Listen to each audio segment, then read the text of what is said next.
할렐루야. 오늘도 살아계신 우리 하나님 앞에 찬양과 경배로 영광을 올려드립니다. 오늘 우리는 야고보서 1장 12절에서부터 18절에 있는 말씀을 가지고 왜 시험에 드는가라는 제목으로 은혜 받기를 원합니다. 우리가 신앙생활을 하다 보면 누구나 한 번쯤은 이런 이야기를 합니다. 저 사람 요즘 시험에 들었대요. 때로는 혹 내 자신도 말합니다. 나도 시험에 들은 적이 있습니다. 나도 시험에 들었습니다. 이런 이야기를 우리는 교회 다니는 사람들은 마치 관용어처럼 사용을 합니다. 물론 그렇게 시험에 들었다라고 자랑할 일은 아닙니다. 시험에 드는 일이 많으면 많을수록 더 신앙생활이 힘들고 어렵고 그 과정을 우리는 얼마나 잘 극복하고 나가느냐에 따라서 영적으로 한 단계 성숙할 수 있을 수도 있는 반면에 그렇지 못하고 낙심하거나 좌절하거나 중간에 교회를 떠나는 그런 일들까지도 종종 보게 된다는 것이죠. 그래서 오늘 야고보서 기자는 말합니다. 12절 말씀에 시험을 참는 자는 복이 있나니 이는 시련을 견뎌낸 자가 주께서 자기를 사랑하시는 자들에게 약속하신 생명의 면류관을 얻을 것이기 때문이다라고 기록하고 있습니다. 이 시험을 얼마나 잘 참고 견디느냐에 따라서 복 있는 사람일 수도 있고 복이 없는 사람일 수도 있다라는 겁니다. 왜 이 시험을 참아야 되느냐?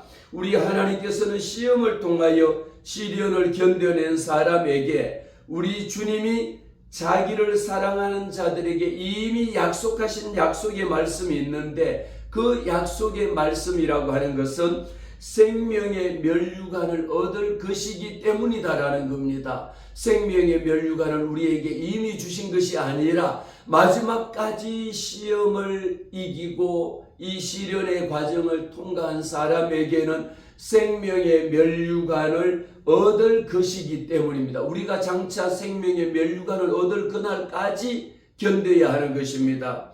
사람이 시험을 받을 때에 내가 하나님께 시험을 받는다 하지 말지니 종종 시험을 받을 때에 하나님이 왜 내게 이런 시험을 주시는가? 나는 왜 이 시험을 하나님이 내게만 주시는가라고 불평할 때도 있고 원망할 때도 있습니다. 그러나 분명하게 말합니다. 사람이 시험을 받을 때에 내가 하나님께 시험을 받는다 하지 말지니 하나님께서 우리에게 시험한다라고 말하지 말라고 하는 겁니다. 그것뿐만 아니라 하나님은 악에게 시험을 받지도 아니하시고 친히 아무도 시험하지 아니하시느니라고 기록하고 있습니다. 시험을 받는 것은 하나님께서 우리를 시험하신 것이 아니라 정답은 무엇입니까? 내가 왜 시험에 들었습니까? 바로 13절 말씀, 14절 말씀. 오직 각 사람이 시험을 받는 것은 자기 욕심에 끌려 미혹됨이라고 합니다. 왜 시험에 들었습니까? 라고 하는 질문에 대답은 한마디입니다.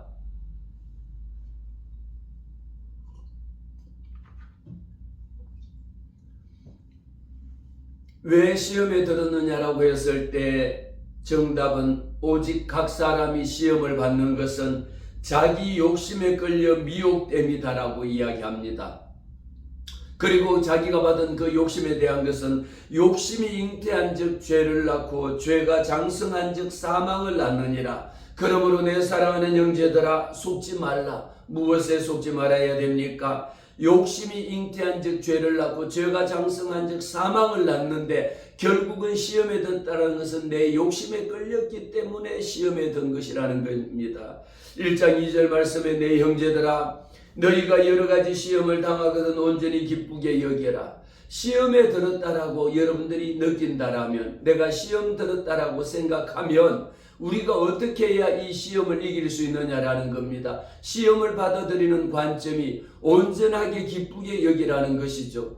아니 목사님 내가 시험에 든 것만 또 힘든데 시험에 든 것만 해도 지금 어떻게 극복할지 답이 없는데 어떻게 시험을 당할 때에 기쁘게 여기라고 하는지 이 기쁘게 여길 수 있는 마음이 됩니까?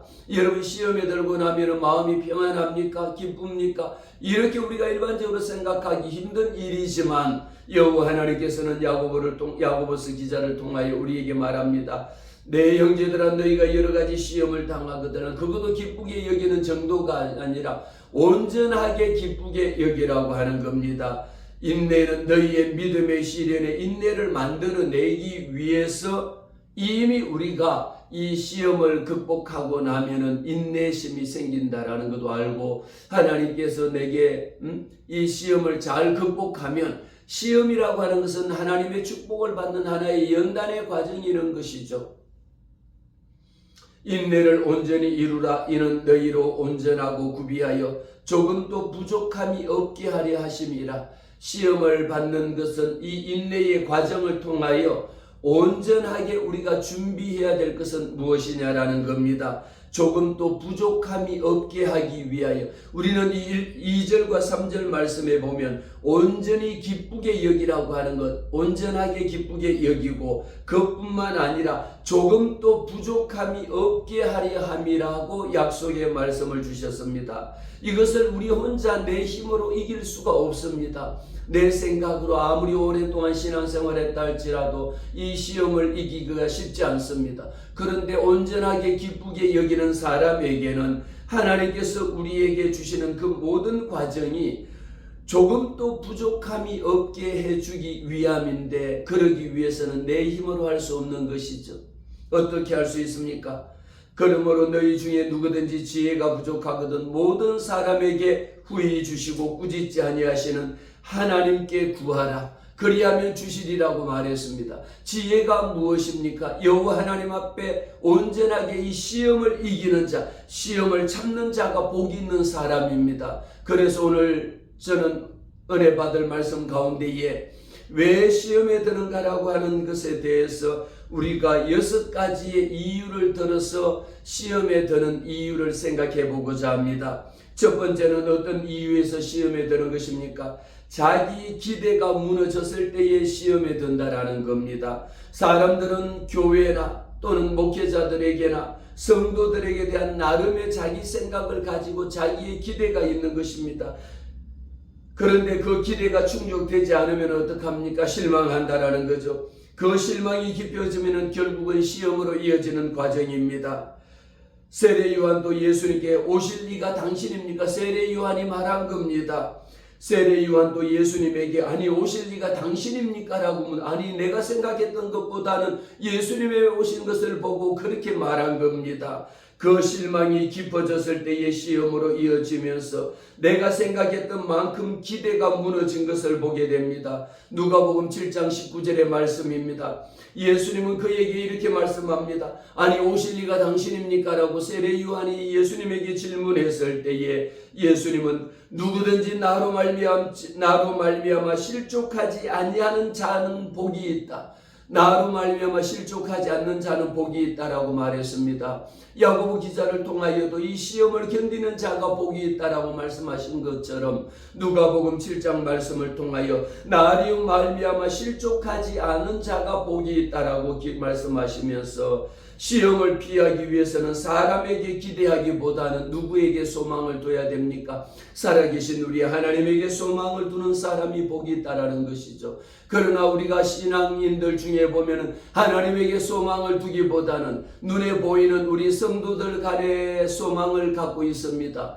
또한 우리 목회자들에게 주의 종들에게 소망을 두고 있는 사람들도 있습니다. 우리가 해야 되는 것은 무엇입니까? 시험을 피하기 위해서는요, 사람을 바라보고 사람을 의지하고 그 사람을 따라갈 것이 아니라 오직 살아계신 우리 하나님에게 소망을 두는 자가 시험에 들지 않는, 우리는 믿음으로 신앙을 끌어갈 수 있는 방법 중에 하나다라는 겁니다. 자기 기대가 무너지지 않아야 됩니다. 우리가 자기 기대가 무너질 때에 시험에 드는 그런 요인들을 봅니다. 교회 와서도 자기 기대라고 하는 것이 무엇입니까? 여러분들이 목회자에 대한 기대가 나름대로 다 있을 겁니다. 성도들에 대한 기대가 있을 줄 압니다. 그래서 어떤 사람은 그런 교회를 찾아가기도 합니다. 내가 생각하고 내가 바라는 것이 하늘에 대한 소망이 아니라 내가 교회 가서 교회 교인들 간의 그 교제를 통하여 그 사람들에게 내가 얻고자라고 하는 것이 있습니다. 기업하시는 분들은 내가 교회 가서 그 교회를 통해서 비즈니스를 기대하고 교회를 가는 일들도 있습니다. 그러나 막상 교회를 가고 보니까 내가 원하는 것을 충족할 수 없을 때에 나는 거기에서 내 기대가 무너지면 결국은 다른 교회로 떠나는 일들도 보게 되는 일입니다. 두 번째는 무엇입니까? 인간관계에서 오는 갈등입니다. 인간관계에서 오는 충돌 때문입니다. 오해 때문입니다. 시험에 드는 경우들은요, 하나님의 말씀을 읽고 기도함으로 말미암아 시험을 극복한다라고 이야기하지만 우리는 근본적으로 교인들 간의 대인관계 속에서 성도들 간의 거룩한 공동체입니다. 우리가 교회라고 하는 것은 교회 공동체는 거룩한 공동체로 세워진 겁니다. 그러나 여전히 우리는 사람들과의 만남인지라 대인관계 속에는 서로 주고받는 말들 속에 상처를 주고 우리는 용기를 얻기도 하지만 오히려 그로 인하여 마음의 상처를 받기도 하고 내 숨겨져 있던 상처가 드러나기도 합니다. 나로 인하여 상처를 받는 사람도 있기도 하지만 또 그 상대방으로 인하여 내가 상처를 받는 일들도 있습니다. 말 한마디에 그 사람을 쳐다보는 눈빛 하나에 아니면은 작은 오해가 시험의 도화선이 되기도 한다라는 것이죠. 그래서 3장 6절 말씀을 통하여 혀는 온몸을 더럽히고 삶의 수레바퀴를 불사르는 불이라라고 이야기합니다. 바로 우리가 무심코 내뱉는 말 한마디지만 이 말 한마디가 나는 상대방을 향하여 내가 이런 칭찬하는 말 한마디였거나 아니면 조크로 농담으로 한마디 한 이야기였는데 그것이 다른 상대방에게는 마음의 비수가 되기도 합니다. 마음의 아픔이 되기도 하죠. 상처가 되기도 하는 겁니다. 그래서 말씀합니다. 우리가 다른 사람에게 내뱉는 말 한마디라 할지라도 우리는 그 말 한마디에 조심해야 되는 것이죠. 이처럼 우리는 교인들 간에도 서로 주고받는 말 한마디, 이왕이면은 가는 말이 고와야 오는 말도 곱다라고 이야기합니다. 다른 세상 사람들을 향한 것이 아닙니다. 우리 믿는 사람들끼리도 내 말 한마디가 좀 더 조심스러워야 되는 것이고 내 말하는 이 말 한마디를 통하여 우리 성도들 간에도 더 힘을 얻을 수 있고 성도들 간에 도전을 받고 용기를 주고 격려할 수 있는 이런 말들이 돼야 합니다. 그런데 자칫 우리 어떤 사람들 중에는 말만 하면은 시기하는 거고 어찌 보면은 칭찬하는 것 같은데 그 칭찬이 아니라 듣고 보면은 나를 비방하는 말이 되는 것이고 내 귀에 나 앞에서는 칭찬하지만 다른 사람 앞에서는 뒷담화를 하는 그런 경우들도 많이 보게 됩니다. 끊임없는 우리 인간관계의 충돌이라는 거죠. 인간관계에서 오는 오해입니다. 인간관계에서 오는 이런 일들로 인하여 우리는 시험에 든다라고 하는 경우들을 보게 되는 것입니다.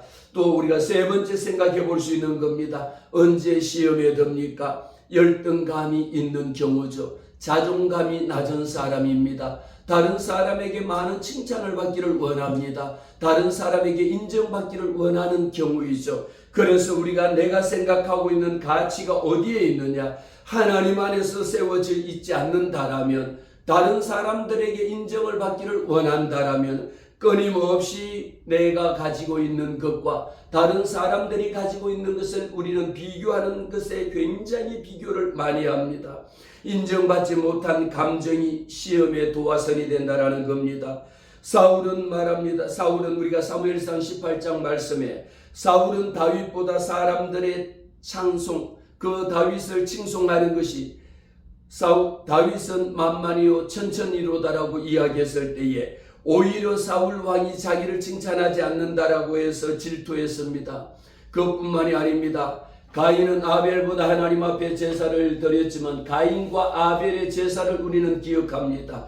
창세기 4장 말씀을 통하여 가인과 아벨이 하나님 앞에 제물을 드렸을 때에 하나님은 아벨의 예물을 받으시고 가인의 형의 제사는 받지 않으셨습니다. 그랬을 때에 마찬가지로 시험에 들었습니다. 결국은 동생 아벨을 돌로 쳐 죽이는 우리 창조사의 제일 최초의 살인자가 되는 그런 오명을 받기도 했습니다. 우리는 열등감이라고 하는 것은 어디에서 나옵니까? 외면적인 태도보다는 내면의 태도로 인하여 생겨나는 그런 결과를 보게 됩니다. 자존감이 낮은 사람들 어디에서 자존감을 세우려고 합니까? 가끔 우리는 교회 안에서도 봅니다. 교회 안에 와서는 우리는 이 교회 공동체라고 하는 것 속에는 내 자존감을 세우기 위한 그런 곳이 아닙니다. 내 자존심을 부리기 위한 곳이 아니다라는 겁니다. 나로 인하여 여호와 하나님 앞에 오히려 하나님 앞에 소망을 두는 자가 되어야 할지언데 우리는 하나님에게 소망을 두기보다는 세상 사람들에게 교인들 간의 소망을 두고 있습니다. 교인들 간의 칭찬을 더 받기를 원합니다. 번째, 왜 시험에 듭니까? 감정이 영적 분별력을 상실할 때에 우리는 시험에 드는 것이죠. 시험에 드는 사람들의 특징은 감정이 말씀을 압도할 때입니다. 하나님의 말씀이 나를 압도하는 것이 아니라 내 감정의 기복이 심할 때에 하나님의 말씀보다가 앞서는 것이 무엇입니까? 내 감정이 앞설 때이죠. 분별 없이 감정대로 해석하고 감정대로 행동하고 마귀는 그 틈을 잠시도 노리지 않는 겁니다. 어쩌면 마귀의 전략이 무엇입니까? 그 상대방의 감정을 조작하는 겁니다. 그 사람이 이런 일에 분노하게 만드는 것이죠. 이런 일에는 더 기쁘게 생각하고요. 이렇게 자기의 마음에 들지 아니하고 자기 기분에 맞지 않는다라고 해서 자기 기분대로 행동합니다. 자기 기분대로 많은 사람들에게 화를 풉니다. 이 또한 본인도 시험에 드는 일이지만 다른 사람에게도 시험에 들게 하는 방법 중에 하나다라는 겁니다. 우리는 내 기분으로 인해서 내 감정으로 인해서 다른 사람을 힘들게 해서도 아니 되는 거죠. 내가 힘들다라고 해서 다른 사람들에게 그 모든 감정을 쏟아 부어버리면 안 됩니다. 우리 사람에게는 감정의 쓰레기통이라고 하는 것이 있는데 이 내 속에 있는 감정을 누구에게 비우느냐라는 겁니다. 자칫하면 우리 부모들도 보면 내가 가지고 있는 이 감정을 누구에게 화풀이 대상으로 삼습니까? 때로는 부모는 자녀에게 이 화풀이 대상으로 삼기도 합니다. 또 자녀들은 부모에게 감정을 쏟아붓는 화풀이의 대상으로 삼고 있습니다. 어떤 사람은 교회에 와서 다른 성도들 간에 내가 가지고 있는 감정을 화풀이로 삼고 있습니다. 결코 우리는 할 수 없는 일이다라는 거죠. 해서는 안 된다라는 겁니다. 이 말씀을 통하여 우리는 모세도 마찬가지로 이스라엘 백성들을 이끌고 광야에서 적과 꿀이는 하나님의 적과 꿀이는 가나안 땅으로 들어갈 때에 백성들에 대한 분노로 인하여 반석을 2번 쳤습니다. 결국 그는 가나안 땅에 들어갈 수가 없었다라고 하는 사실을 우리는 하나님의 말씀을 통하여 알게 됩니다. 우리는 분별력이 있어야 됩니다. 내가 가지고 있는 이 감정이 누구로부터 온 것이냐라는 겁니다. 분노 조절을 할 수 없는 사람이 되어서는 안 되는 거죠. 내 감정이라 해서 내 마음대로 쏟아붓는 것이 아닙니다. 내 스스로가 이 분노를 조절할 수 있는 능력이 있어야지. 분노를 조절할 수 없는데 그 상태로는 누구의 종이 되느냐? 사단 원수 마귀의 종이 될 수밖에 없다라는 것을 우리는 생각해야 합니다. 5번째 보면은 어떤 사람이 시험에 들까요? 우리는 왜 시험에 듭니까? 사명보다는 인정을 더 바랄 때입니다. 신앙생활을 하면서 가장 흔한 시험 중에 하나가 바로 이런 겁니다. 내가 이렇게 헌신하는데 왜 아무도 몰라줄까라는 것이죠. 우리가 교회 속에서는요, 정말 열심히 헌신하고 봉사하고 충성하는 일꾼들이 많이 있습니다. 그런데 그 사람들의 마음 속에는 한 가지 조건이 있다라면 내가 다른 사람들에게 보이기 위해서 봉사해서는 안 된다라는 것이죠. 다른 사람들에게 인정받기 위해서 봉사해서는 안 된다라는 것이죠. 우리는 누구를 위해서, 누가 나를 인정해 주든 인정해 주지 않든 누구를 위한 겁니까? 하나님에 대한 봉사입니다. 하나님께서 내게 지금까지 베풀어 주신 그 놀라운 은혜가 얼마나 크고 감사한지, 내가 하나님 앞에 드릴 수 있는 것은 이 일밖에 없으니까 하나님의 성전을 위하여 무너져가는 하나님의 성전을 수축하고 하나님의 나라와 이 땅에 하나님의 나라를 확장해 가기 위하여는 이름 없이 빚도 없이 정말 헌신하고 충성하고 봉사하려고 하는 이런 심정의 봉사의 근본적인 동기가 무엇이냐라는 겁니다. 다른 사람에게 인정을 받기 위해서 봉사하는 사람들, 다른 사람이 보면은 얼마나 잘하는지 모릅니다. 그러나 상대방이 나를 보지 않거나 목사님이 인정하지 않거나 칭찬하지 않는다라면 하던 일을 중단해버리는 일들도 있습니다. 누구에게 인정받는 겁니까? 하나님에게 인정받으려고 하기보다는 눈에 보이는 사람에게 칭찬을 받으려 하기 때문이다라는 것이죠. 내게 주어져 있는 사명이 무엇입니까? 여러분, 평신도는 평신도로서의 사명이 있습니다. 목회자는 목회자로의 사명이 있습니다. 이 사명을 감당할 수 있는 것은요, 하나님이 내게 원하시는 것이 무엇이냐, 사람들을 좋게 할 것이냐라는 겁니다. 아니면은 하나님을 좋게 할 것이냐라는 거죠. 여러분들은 누구 편에 설 겁니까? 우리는 때로는 이런 문제 앞에서 스스로 결정해야 되는 일이 있습니다. 사람을 좋게 해야 되는 일이냐, 아니면은 하나님을 기쁘게 해야 되는 일이냐라는 겁니다. 사람에게 영광을 받을 것이냐, 하나님에게 영광을 돌릴 것이냐라는 겁니다. 우리 선택의 기준입니다. 우리 마음속에 내가 지금 이 시간 가지고 있는 것, 스스로가 시험에 들지 아니하기 위해서는 시험을 참는 자는 복이 있다라고 말했습니다. 이 시험을 우리는 끝까지 견뎌내는 자에게 하나님께서는 생명의 멸류관을 약속해 주셨습니다. 그 생명의 멸류관을 우리는 얻기 위하여 오늘 내가 처해져 있는 형편이 어떤 가운데 있습니까? 여러분들이 신앙생활하다 보면 여러 가지 문제들로 인하여 시험을 받지 않습니까? 이 시험을 얼마나 잘 극복했느냐, 한 단계를 뛰어넘었느냐, 그 다음 단계를 또 뛰어넘었느냐. 지난번에 그런 시험이 왔을 때도 잘 극복하고 간 것 알고 있습니다. 또 이번에 이 시험이 왔을 때에도 스스로가 극복하고 이길 수 있는 힘이, 생명의 멸류관을 얻을 그날까지 우리는 달려가기 위한 것이 우리의 목적입니다. 그리고 여섯 번째입니다.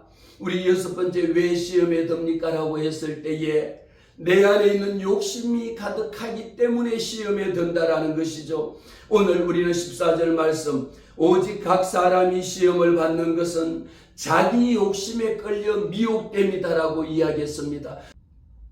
두 번째, 욕심은 왜 시험의 뿌리인가? 지금 말씀드린 것은 시험에 드는 6가지의 상황을 말씀을 드렸고요.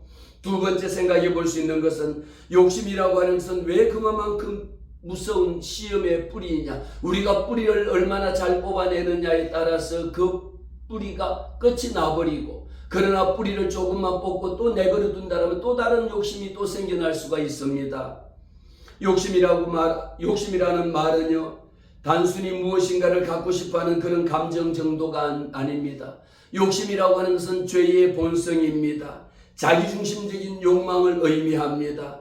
이 욕망이라고 하는 것은 하나님과는 무관한 방향을 향해 있습니다. 오직 자기 만족을 위해서 추구하고 있는 것이 욕심이라는 것이죠. 누구의 만족입니까? 내 만족이라는 겁니다. 우리의 기도도 가만히 분석해 보면요, 하나님 이런 거 주세요, 이것도 주세요, 저것도 주세요. 구하는 바가 너무도 많이 있습니다. 구하여도 얻지 못하면 내가 욕심으로 내 욕심을 위하여, 너를 위하여 쓰기 위하여 잘못 구하기 때문에 하나님이 우리에게 응답이 없는 겁니다. 응답이 없는 것도 응답이지만 우리는 근본적으로 아셔야 되는 것은 내 욕심을 위하여 잘못 구한 것, 우리가 하나님 앞에 구하는 기도라 할지라도 그 기도를 가만히 생각해 보세요. 무엇을 위하여 하나님 앞에 구한 것인지, 하나님의 나라와 의를 위하여 구한 것인지, 아니면 내 욕심으로 쓰고 잘못 구한 것인지를 우리는 구별해낼 수가 있어야 합니다. 욕심은 단순한 충동이 아닙니다. 내면에서부터, 자기 마음속에서부터 끊임없이 일어나고 있는 고질적인 병 중에 하나다라는 것이죠. 우리가 고질적인 병이라고 하는 것은 의학적으로 이야기하면 고칠 수 없는 병을 이야기할 때에, 내가 오랫동안 가지고 있는 그냥 같이 병을 갖고 사는 것을 고질적인 병이라고 이야기합니다. 욕심이라고 하는 것은 고질적인 병이라고 할 수 있을 만큼 하나님 앞에서 내 스스로가 가지고 있는 자기를 힘들게 만드는 것이요, 자기가 하나님 앞에 더 온전한 자리로 나가지 못하게 하는 것 중에 하나가 바로 욕심이라고 하는 고질적인 병이라는 거죠. 사랑하는 성도 여러분, 여러분들이 가지고 있는 평소에 고질적인 병이라고 하는 것이 어떤 것이 있습니까? 내가 평소에 목말라 하는 것이 어떤 것에 목말라 합니까? 다른 사람으로부터, 외부로부터 오는 반응에 대한 여러분들이 갈망합니까? 다른 사람이 어떤 반응을 보인다 할지라도 내 내면의 만족, 내 스스로가 이 정도, 이렇게 했을 때에 나는 하나님 앞에 감사하리로다. 아니, 이 정도의 좋은 조건임에도 불구하고 불평하고 원망하는 사람이 있습니다. 그럼에도 불구하고 전혀 그렇지 못한 환경 속에 있으면서도 하나님 앞에 감사하고 나의 나 된 것은 하나님의 은혜입니다라고 고백하는 사람이 있습니다. 여러분들은 어디에 속합니까? 내 마음 깊은 곳에서부터 하나님의 자리를 대신하고 있는 것이 있습니까? 내 삶 가운데에 내가 주인 삼은 것 있습니까? 이 한 시간에 내려놓으시기를 바랍니다. 내가 주인 삼고 있는 것, 여호와 하나님이 내 마음의, 내 삶의 주인이어야 될 텐데, 내가 그것을 하나님이 주인이 아니라 내가 주인이 되어서 하나님의 자리에 내가 앉아 있기도 하고, 세상의 명예와 부귀와 권세가 내 삶의 주인으로 있기도 합니다. 그러니 자연적으로 하나님과의 관계가 멀어질 수밖에 없습니다. 욕심이라고 하는 것은요, 우리 안에서 하나님의 주권, 하나님의 통치를 거부하는 행위가 욕심이라는 거죠. 하나님이 다스림에도 불구하고 내 욕심이 나를 다스린다라는 겁니다. 욕심에 끌려서 살아가고 있는다라는 겁니다. 하나님이 통치하셔야 됨에도 불구하고 누가 통치하십니까? 내가 내 자존심으로 인하여, 내 성격으로 인하여 내 스스로가 나를 통치하고 있다라는 거죠. 행여 여러분들 중에 여러분들의 독특한 성격으로 인해서 여러분들이 교회가 좌지우지되고 있지는 않습니까? 무엇이 잘못된 것입니까? 그러나 그 사람은 본인은 정작 내가 하는 행위가 얼마나 잘못된 것인가라고 하는 것을 우리는 생각하지 못하고 있습니다. 내가 주인처럼 생각하고 내가 주인처럼 행동했던 것들이 어떤 것이 있느냐라는 것이죠. 결국은 욕심은 죄를 낳습니다. 할 수 없는 일들 중에 내가 그것을 하지 않으면 안 되기 때문에, 오로지 모든 것은 나로부터 시작해야 되기 때문에 욕심이 잉태한 즉 죄를 낳을 수밖에 없고요. 죄가 자라면 결국은 파멸이라는 길로 달려갈 수밖에 없습니다. 어떤 사람은 지식과 지혜를 추구하기 위하여 끊임없이 그것을 자랑합니다. 그러나 또 다른 사람은요, 물질에 대해서, 이런 세상적인 안정에 대해서, 또 다른 사람은 인정받는 것, 자기의 영향력을 위해서 욕심을 내는 사람들이 많이 있습니다. 그러나 욕심이라고 하는 것은 하나님의 뜻보다 앞서게 되는 것이 욕심이라는 거죠. 욕심이 잉태한 즉 죄를 낳잖아요. 하나님의 뜻에 부합하지 않는 것입니다. 결국은 죄의 길로 이어질 수밖에 없습니다.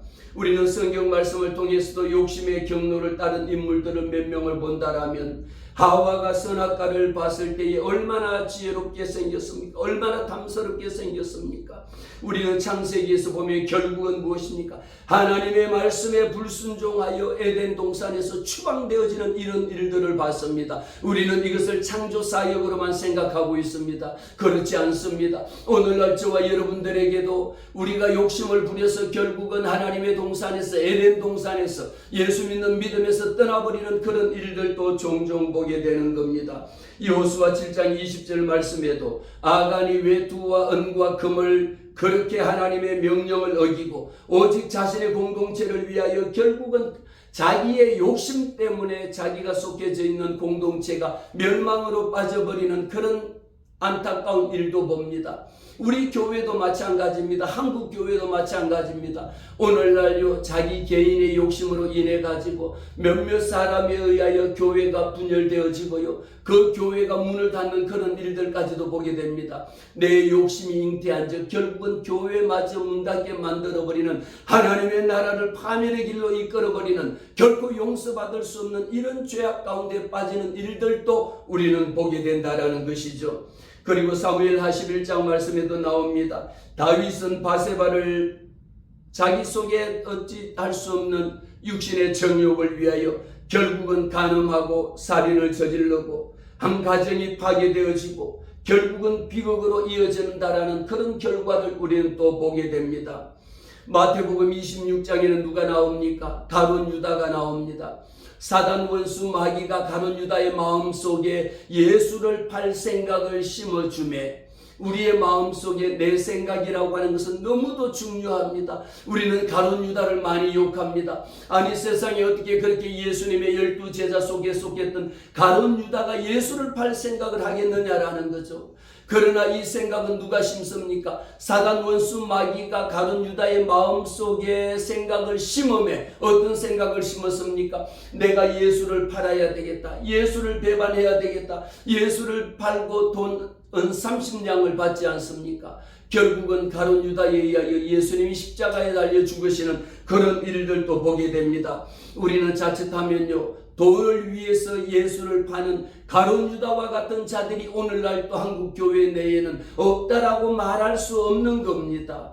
교회 속에서 돈으로 인하여 교회가 분열되어지고 교회가 파괴되어지고 교회가 문 닫게 되고 성도가 떠나버리는 그 큰 교회들이 중간에 엄청난 참 안타까운 일들을 우리는 보게 되는 것이죠. 무엇입니까? 결국은 돈에 내 욕심에 끌려서 교회마저 하나님의 나라를 파멸의 길로 이끌어버리는 이런 잘못된 일을 범할 수도 있다라는 겁니다. 이들의 공통점은 어디에 있습니까?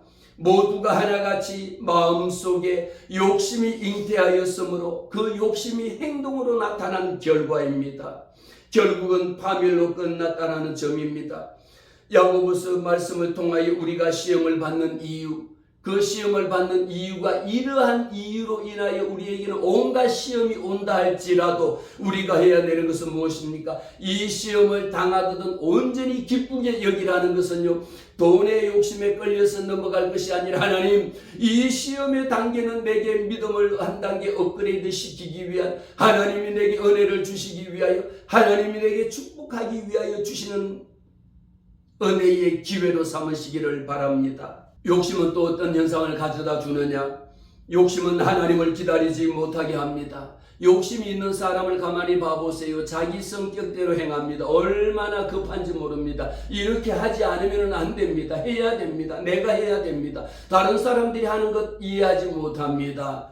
욕심이라고 하는 것은 하나님의 방식과 시기를 무시하고요, 지금 당장 해야 된다, 내가 하지 않으면 안 된다라고 하는 집착에 빠져듭니다. 조급함인 것이죠. 우리는 예수 믿는다라는 것은 왜 여호와 하나님께서 인내를 온전히 이루라고 이야기합니까? 너희로 온전하고 구비하여 조금도 부족함이 없게 하나님 앞에 기다리고 하나님 앞에 묵묵히 참고 기다리며 하나님께서 일하실 날을 기대하고 기다림이 있어야 될지에도 불구하고 욕심이 있는 사람은 하나님 앞에 기다림이 없는 겁니다. 분명하게 말씀합니다. 인내를 온전히 이루라고 끝까지 참고 기다리라는 겁니다. 참고 기다리지 못하고 중간에 뛰쳐나가버리는 일들도 많습니다. 기도하다가 하나님이 응답 주시기 전에 내 스스로가 기다리다가 조급해서 중간에 나가버리는 일들도 많이 있지 않습니까? 그러면서 하나님이 살아계신지 안 살아계신지 모르겠다라고 이야기하기도 합니다. 우리에게 필요한 것은 무엇입니까? 인내를 온전히 이루 끝까지 참고 기다리는 겁니다. 우리의 소망은 어디 있습니까? 영원한 하늘나라의 소망이 있습니다. 우리의 욕심이라고 하는 것은요, 심리적인 결핍에서 생겨지는 것이지 않습니까? 인정받고 싶은 마음요, 비교로 인한 불안, 내가 다른 사람에게 끊임없이 인정받아야 합니다. 다른 사람에게 칭찬을 받아야 합니다. 내가 또 이렇게 하지 않으면 안 된다라고 하는 비교할 때 생겨나는 마음의 심리적인 불안이 있거든요. 사랑받지 못했다라고 하는 감정에서 상처를 받습니다. 이런 것에서 우리는 늘 겉으로 더 잘하고 싶다라고 하는 열심처럼 보이지만 그 속에 숨겨져 있는 열심이 내 열심인지 하나님의 열심인지가 혼재되어져 있습니다. 내 열심으로 하나님 앞에 봉사하는 것은 시간이 되고 인정받지 못하면 스스로가 포기하고 떠나버립니다. 그러나 하나님이 주신 내게 사명으로 생각한다라면 누가 보든지 보지 않든지 어떤 결과가 있든지 없든지 하나님의 사명자로 살아갈 수 있는 것이 우리 신앙인들의 모습이라는 겁니다. 욕심이 어떤 것입니까? 왜 욕심이 그만큼 우리에게는 죄를 낳고 죄가 장성한 적 사망에 이르는, 결국은 죽게 만드는 원인이 어디에 있다라는 겁니까? 욕심이지 않습니까? 욕심이 잉태하지 않아야 합니다. 잉태한다라는 것은 우리가 이렇게 임산부들 보면 처음에는 아무런 표시가 없습니다. 점점 5개월이 지나고 6개월이 지나고 8개월이 되고 출산할 수 있는 10개월이 되면 만삭이 되면 배가 이마만큼 불어납니다. 몸무게도 10kg, 20kg 불어납니다. 잉태합니다. 점점 늘어나는 것처럼 눈에 보이지 않습니까? 우리의 욕심이 겉으로 볼 때는 보이지 않는 것 같지만 실제 속에서 점점 1개월, 2개월, 3개월, 10개월까지 가면 누가 보더라도 잉태된 모습이 보여집니다. 만삭처럼 보여진다라는 거죠. 세상에서 추구하고 있는 욕심은 그렇다라는 겁니다. 우리는 여호와 하나님 앞에서 하나님의 시기와 때를 기다려야 되는 거죠. 내 조급함에 의해 가지고 내가 점점 키워나가는 것이 아닙니다. 내 욕심에 끌려서, 내 명예에 끌려서, 내 자랑에 끌려서 점점 키워나가는 것이 아니라 하나님의 때와 하나님의 시기에 우리는 기다릴 수 있어야 된다라는 겁니다. 욕심이라고 하는 것은 언제든지 시험으로 변할 수 있는 것이 욕심이라는 겁니다. 여러분, 처음에는 작은 욕심이었는데요, 그 욕심이 하나를 가지잖아요. 또 다른 하나를 더 가지고 싶습니다. 그래서 2개를 가지고 나면요, 저것마저도 남아있는 것마저도 다 가져오고 싶은 욕심이 생긴다라는 겁니다. 이렇게 해서 욕심이라고 하는 것은 처음에는 작은 욕심, 우리는 하나님 앞에 봉사, 헌신하고 충성하는 것에도 욕심이 있어야 되겠지만 이 욕심이 내 육신의 정욕이나 내 이생의 자랑을 위해서 하나님 앞에 있어야 되는 것이 아닙니다. 이것은 하나님이 내게 주신 것이라면은 하나님의 영광을 위하여 할 수 있는 것이 되어야지. 나는 처음에 이것을 여러분 우리는 자칫하면 혼동을 하거든요. 내 열심이 아니라 내 의가 아니라 하나님이 주시는 힘으로 하나님이 하게 하시는 의로 하나님의 영광을 돌리기 위해서 해야 된다라는 겁니다. 지금 내 마음속에 하고 있는 것, 나는 때로는 시험에 들었다라면 무엇 때문에 여러분들이 시험에 들어있는가라는 것을 생각해 봐야 합니다. 나는 왜 시험에 들었느냐? 왜 열심히 신앙생활하다가 지금 슬럼프에 빠져 있느냐? 누가 나를 인정해 주지 않았기 때문에 지금 슬럼프에 빠져 있느냐라는 겁니다. 아니면 사람의 말이나 다른 사람의 기대가 무너졌기 때문에 시험에 들어 있습니까? 아니면 섭섭함이나 인정을 받지 못해서, 아니면 상처 때문에 지금 시험에 들어 있습니까? 그 감정을 내려놓고 하나님이 나를 부르신 하나님의 사명, 하나님의 말씀을 다시 붙들 수 있는 자리로 나오시기를 바랍니다. 세 번째입니다. 시험을 이긴 자에게, 왜 이렇게 야고보서를 통하여 우리에게 시험을 참는 자는 복이 있다라고 말하면서 여호와 하나님께서 온갖 내 시험을 견디는 모든 사람들에게는 온갖 좋은 은사와 온전한 선물이 다 위로부터, 어디에서부터 나옵니까? 빛들의 아버지께로부터 내려오나니. 할렐루야. 우리는 하나님의 빛의 자녀입니다. 하나님의 빛의 자녀들에게는 빛의 아버지께로부터 어떤 선물이 예비되어져 있습니까? 온갖 좋은 은사와 온전한 선물이. 여러분, 오늘 온전한 선물이라는 거요, 인내를 온전히 견디라고 말씀했지 않습니까? 인내를 온전히 견딘 사람에게는 여호와 하나님께서 온전한 선물이 다 위로부터 하나님이 주신다라는 겁니다. 이 선물이 준비되어져 있으니까 우리는 시험을 견디고 이 시련을 극복해낼 때에 하나님께서 위로부터 빛을 오신 우리 하나님께서, 저와 여러분은 하나님의 빛의 자녀입니다. 그래서 시험을 이긴 자에게 하나님께서 어떤 축복을 주시느냐? 5가지의 축복을 주시는데, 오늘 말씀드린 것처럼 견딘 자, 시험을 견딘 자에게는 하나님의 복이 예비되어져 있다라는 겁니다. 마태복음 24장, 끝까지 견딘 자는 구원을 얻으리라. 우리가 얻어야 되는 축복은 뭡니까? 마지막 끝까지 주님 오실 때까지, 주님 부르실 때까지 우리에게 주신 영원한 하나님의 구원의 선물을 우리는 얻을 수 있다라고 하는 이 놀라운 약속의 말씀입니다. 두 번째, 시험을 이긴 자에게 어떤 축복을 주십니까?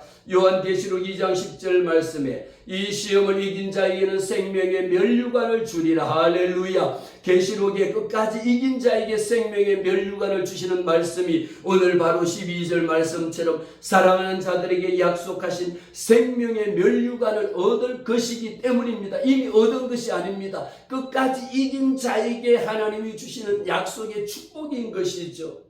세 번째, 하나님이 어떤 축복을 주십니까? 요한복음 21장 말씀에 시험을 이긴 자에게 내 양을 먹이라. 결국은 하나님 우리에게 주신 축복은요, 실패했던 베드로에게 주님이 다시 말씀합니다. 내가 나를 사랑하느냐?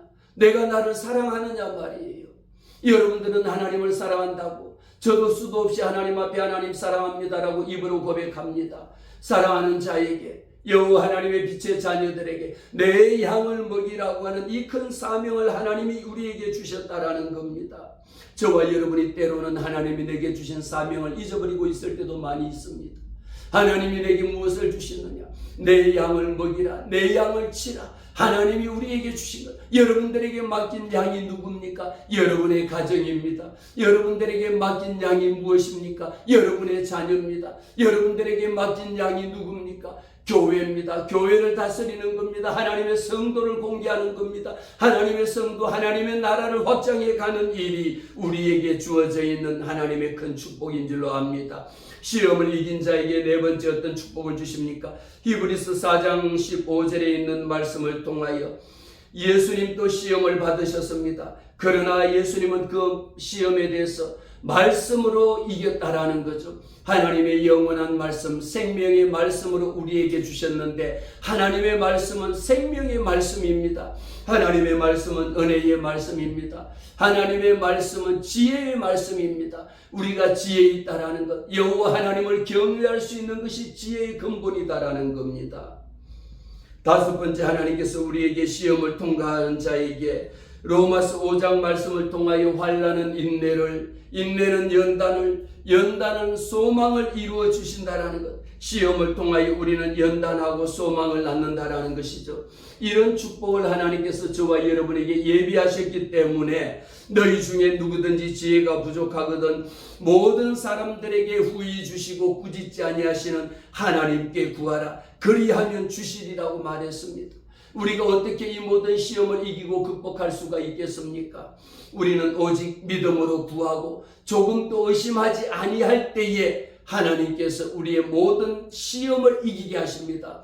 말씀은 이렇게 정리를 할 수가 있습니다. 시험을 당했거든 그 시험으로 인하여 죄 짓지 말고 욕심이 잉태한 즉 죄를 낳고 죄가 장성한 즉 사망에 낳기 때문에 우리는 무엇으로 용기를 다해서 내게 오는 시험을 물리치라는 겁니다.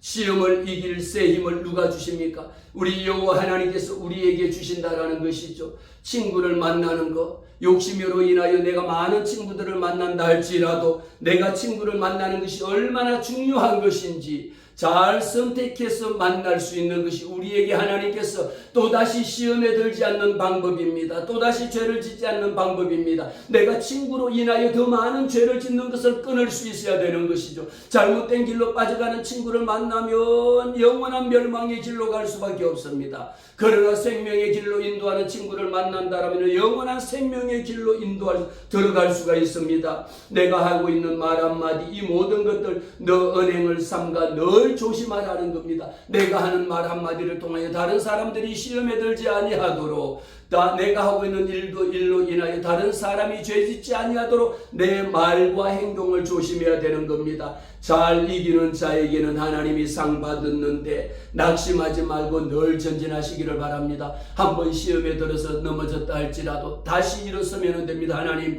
오늘도 내게 그래서 늘 기도합니다. 시험에 들지 말게 하옵소서. 내 욕심에 끌리지 말게 하옵소서. 내 생각에 끌려서 또다시 죄를 짓지 말게 하옵소서. 잘 이기는 자는 상 받습니다. 하나님 말씀대로 생명의 멸류관을 내게 주리라고 하신 약속의 말씀, 주여 내게 이 말씀대로 이루어지는 역사가 있게 하옵소서. 오늘 우리가 시험을 이길 수 있는 것, 왜 시험에 들지 말아야 되는지, 내가 시험에 들었다 할지라도 이 시험을 이기고 극복하고 나가야 되는데 내 힘으로는 할 수 없을 때 하나님 이 시험을 이길 수 있도록 힘 주세요. 하나님이 내게 지혜를 주세요. 지혜를 구하는 자에게 후히 주시되 꾸짖지 아니하시는 하나님, 내가 시험에 들어 넘어졌다 할지라도 다시 일어설 수 있도록 하나님 나를 일으켜 세워 주옵소서. 이렇게 기도하고 하나님의 도우시는 힘을 의지할 때에 하나님께서 저와 여러분에게 생명의 멸류관을 주시는 이 축복을 받아 누리는 우리 모두가 되시기를 주의 이름으로 축복합니다.